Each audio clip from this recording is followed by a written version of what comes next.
Good morning, it's Wednesday, July 29th, 2009. I'm Jilly Badanes, and this is the morning briefing, a look at the top stories we're following here on WashingtonTimes.com. China will have a greater role on the global economic stage. Obama administration officials agreed that emerging economies, including China, will now be considered for high-level positions at the World Bank and International Monetary Fund. In talks in Washington Tuesday, the U.S. eased fears of Chinese investors, promising it would reduce the soaring budget deficit, and China said it would work to foster greater domestic growth to reduce its reliance on exports to the U.S.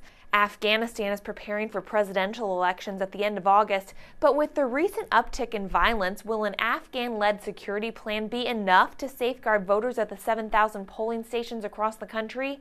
Afghanistan's national police and army will be leading the security around the polls, relying on U.S. and international forces only as backup. But only 20% of the Afghan army will have received mentoring from coalition forces by then, and 10,000 Afghan police officers will not have even been trained. In 2006, former defense analyst Larry Franklin was convicted of leaking classified documents, but he said the FBI set him up.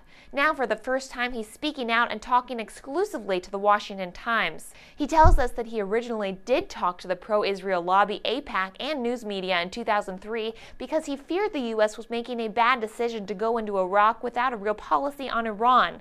He said when the FBI found out, they pressured him to work undercover to make a criminal case against two officials at AIPAC. But then the FBI turned on him and threatened to send him to prison for spying for Israel. For more on that story and all your breaking news updates today, stay logged on to WashingtonTimes.com.